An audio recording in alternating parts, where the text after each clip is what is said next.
Bagaimana mungkin seseorang yang datang dari dunia penuh kemewahan dan kesendirian, justru menemukan ketenangan dan cinta sejati dari sosok sederhana yang polos dan apa adanya? Kisah ini akan mengajarkan kita bahwa cinta sejati tak harus rumit, hanya perlu kejujuran dan hati yang terbuka. Assalamualaikum warahmatullahi wabarakatuh. Halo teman-teman, selamat datang di channel Berkisah. Jangan lupa tekan tombol subscribe dan nyalakan lonceng notifikasi supaya kalian gak ketinggalan cerita-cerita menarik dan mengharukan setiap harinya. Sholawat serta salam kita curahkan kepada Nabi Muhammad Shallallahu Alaihi Wasallam. Semoga kita semua selalu diberikan ketenangan hati dan kebahagiaan. Mari kita mulai ceritanya. Francisca adalah seorang wanita asal Prancis yang selama ini menjalani hidupnya dengan penuh kemewahan dan kesibukan. Sebagai janda dari seorang pengusaha besar, ia tinggal di sebuah apartemen mewah di Paris yang menghadap kota dengan pemandangan gemerlap lampu malam. Namun, di balik segala kemegahan itu, Francisca menyimpan luka yang dalam. Setelah kepergian suaminya, hari-hari yang dulu penuh tawa dan kehangatan kini terasa sunyi dan hampa. Ia merasa seperti sebuah lukisan indah yang kehilangan warna, sebuah lagu yang kehilangan nadanya. Mengapa aku merasa begitu sepi, meskipun aku punya segalanya? Gumamnya pelan, menatap langit-langit kamarnya yang luas dan kosong. Di antara tumpukan surat dan barang-barang mewah yang memenuhi ruangan, hanya satu hal yang benar-benar memberinya kenyamanan, kehadiran Sudarno, supir pribadinya yang sederhana dan tulus dari Purworejo. Sosok pria itulah yang selalu bisa membuat hari-harinya terasa ringan dan tenang. Tidak seperti suaminya yang hanya sibuk dengan urusan bisnis dan tak pernah mengerti perasaannya. Setiap pagi, Francisca membuka jendela kamarnya yang besar, berharap menemukan secercah kebahagiaan baru, namun kenyataan selalu menghantamnya dengan kesendirian yang menusuk. Suaminya dulu jarang menghabiskan waktu bersamanya, sibuk dengan jadwal rapat dan urusan bisnis yang tak ada habisnya. Ia merindukan seseorang yang bisa mendengarkan curahan hatinya tanpa menghakimi. Seseorang yang hadir bukan karena kewajiban, melainkan karena tulus ingin mendampingi.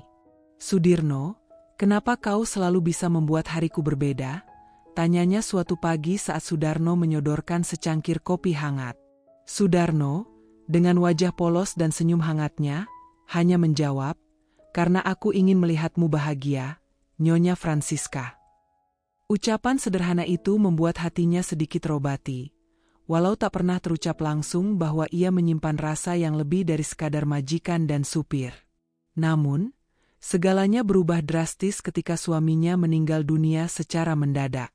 Dunia Francisca seperti runtuh. Ia kehilangan sosok yang selama ini menjadi sandarannya, tapi sekaligus merasa kehilangan diri sendiri. Dalam masa duka itu, hanya Sudarno yang tetap setia menemani, bukan sebagai pegawai, melainkan sebagai teman yang selalu hadir.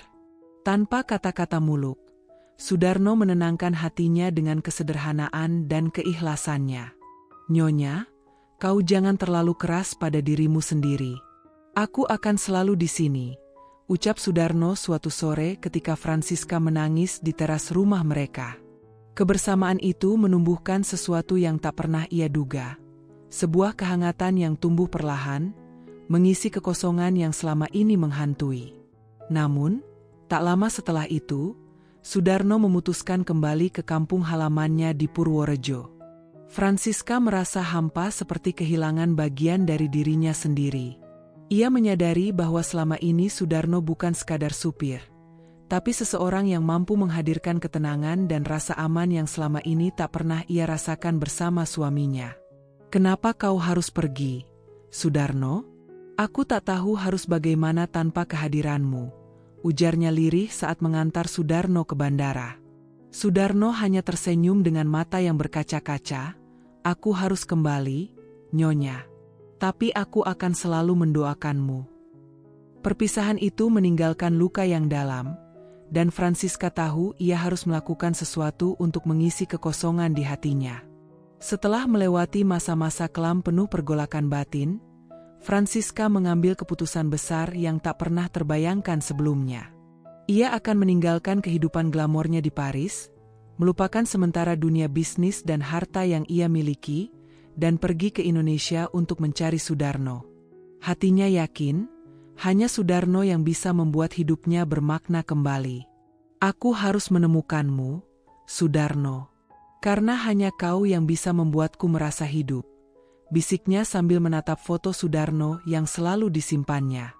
Dengan semangat dan tekad yang menggebu, Francisca mulai mengemas kopernya, mempersiapkan diri menghadapi perjalanan panjang penuh tantangan menuju kampung halaman pria yang telah mencuri hatinya. Sesampainya di Purworejo, Francisca merasakan suasana yang sangat berbeda dengan Paris.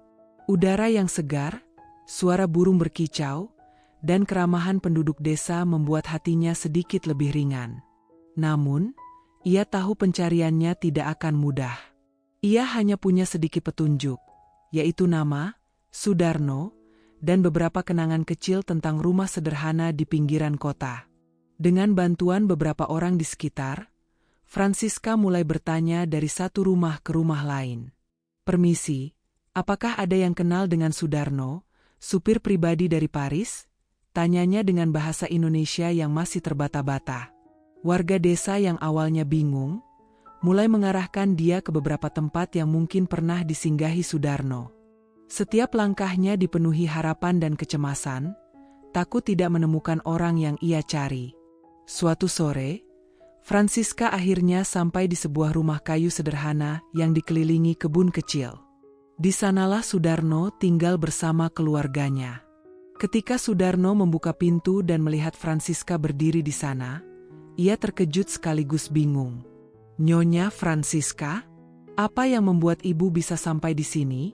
Tanyanya dengan nada penuh keterkejutan.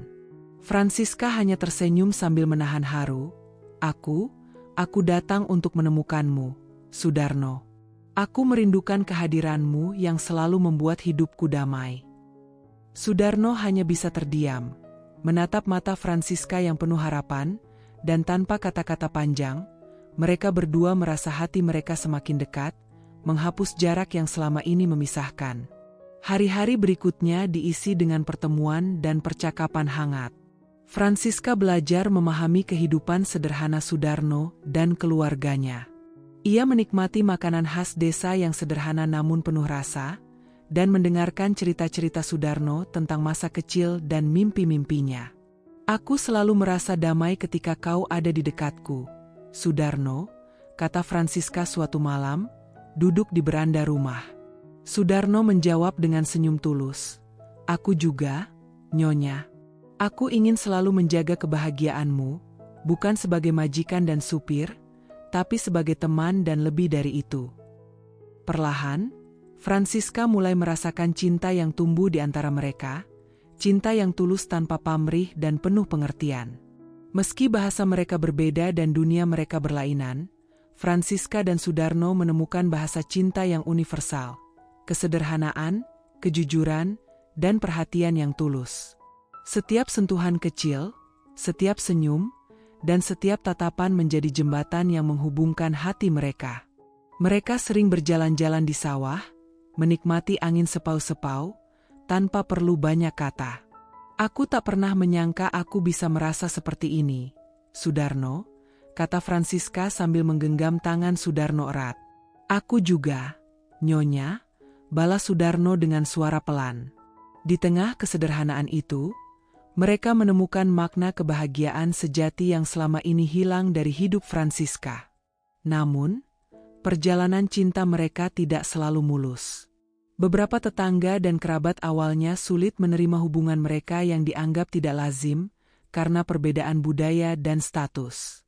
Francisca merasa terpukul ketika mendapat tatapan sinis dan bisik-bisik yang menusuk hati. "Aku hanya ingin bahagia, Sudarno. Tapi kenapa mereka tidak bisa menerima kita?" tanya Francisca di malam hari dengan suara bergetar. Sudarno merangkulnya dengan penuh kasih. "Biarkan mereka berkata apa. Yang penting kita saling mencintai dan saling menjaga." Kata-kata itu memberikan kekuatan pada Francisca untuk terus bertahan dan memperjuangkan cintanya di negeri yang jauh dari rumahnya.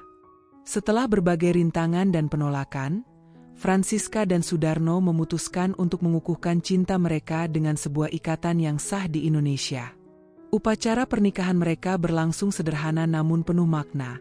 Dengan keluarga Sudarno dan beberapa sahabat terdekat Francisca hadir menyaksikan momen bahagia itu. Francisca mengenakan kebaya tradisional yang anggun, sedangkan Sudarno tampil dengan pakaian adat Jawa yang rapi. Ketika mereka saling mengikat janji, air mata haru mengalir di pipi Francisca.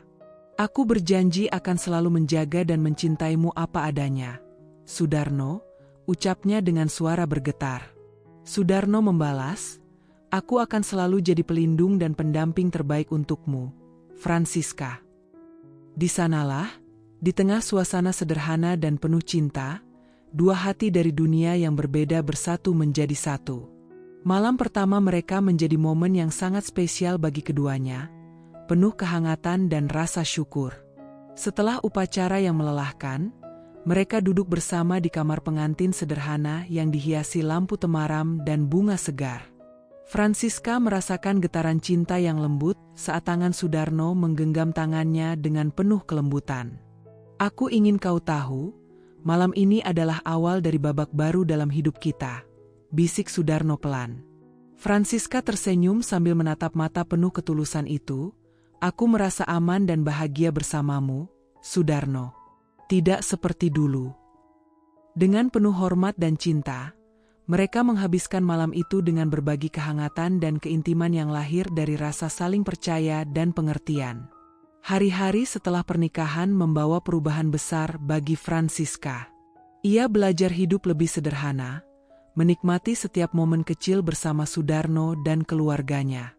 Tidak lagi ada kemewahan yang membuatnya merasa hampa, tapi ada cinta tulus yang mengisi hari-harinya. Ia mulai terbiasa dengan kehidupan desa yang penuh kehangatan dan kejujuran. "Aku merasa hidupku benar-benar bermakna sekarang, Sudarno," ucap Francisca suatu sore saat mereka duduk bersama di depan rumah, menikmati angin sepau-sepau. Sudarno tersenyum dan membalas, "Kau pantas mendapatkan kebahagiaan, Francisca. Aku akan selalu di sini untukmu." Cinta mereka yang sederhana namun kuat menjadi bukti bahwa kebahagiaan sejati bukan berasal dari harta atau status, melainkan dari hati yang saling memahami. Namun, Francisca juga menghadapi tantangan dalam beradaptasi dengan budaya dan tradisi baru. Ada kalanya ia merasa rindu dengan kehidupannya di Prancis, dengan segala kebiasaan dan kenyamanan yang dulu ia miliki. Suatu malam, ia berbicara dengan Sudarno tentang kerinduannya itu. "Sudarno, kadang aku merasa rindu akan rumah lamaku, meski aku tahu aku tidak bisa kembali," katanya pelan. Sudarno menggenggam tangannya, menenangkan, "Aku mengerti, Francisca. Tapi ingat, rumahmu sekarang ada di sini, bersamaku." Kata-kata itu memberi kekuatan bagi Francisca untuk terus maju, menghadapi segala perbedaan dengan hati yang terbuka dan penuh cinta. Kini, Francisca dan Sudarno menjalani hari-hari mereka dengan penuh syukur dan cinta. Mereka membuktikan bahwa cinta tidak mengenal batas budaya, jarak, maupun status sosial. Dari perbedaan itulah lahir kekuatan yang mengikat hati mereka semakin erat. Francisca merasa bahwa ia telah menemukan rumah sejatinya bukan di tempat mewah di Paris, melainkan di hati Sudarno yang sederhana dan tulus. "Aku berterima kasih pada takdir yang mempertemukan kita, Sudarno," ucapnya hangat saat mereka duduk bersama menyaksikan matahari terbenam. Sudarno merangkulnya erat. "Aku juga, Francisca. Bersamamu, aku merasa lengkap." Dalam kebersamaan itu, mereka menemukan arti kehidupan yang sesungguhnya. Cinta, kesetiaan, dan pengertian. Kisah Francisca dan Sudarno mengajarkan kita bahwa cinta sejati tidak mengenal batasan apapun, baik budaya, jarak, maupun status sosial. Ketulusan hati dan kehangatan dalam kebersamaan mampu mengubah hidup, membawa kedamaian yang selama ini dicari. Dari pertemuan yang tak terduga hingga ikatan yang kuat, mereka membuktikan bahwa kebahagiaan sejati lahir dari rasa saling menerima dan menghargai. Semoga kisah ini bisa menginspirasi kita semua untuk tetap membuka hati dan percaya pada keajaiban cinta yang bisa datang kapan saja dan dari mana saja. Terima kasih sudah menyimak kisah penuh makna ini hingga akhir. Jangan lupa untuk like, komen, dan subscribe channel ini supaya kamu tidak ketinggalan cerita inspiratif lainnya yang penuh kehangatan dan nilai kehidupan. Semoga hari-harimu selalu dipenuhi cinta dan kebahagiaan.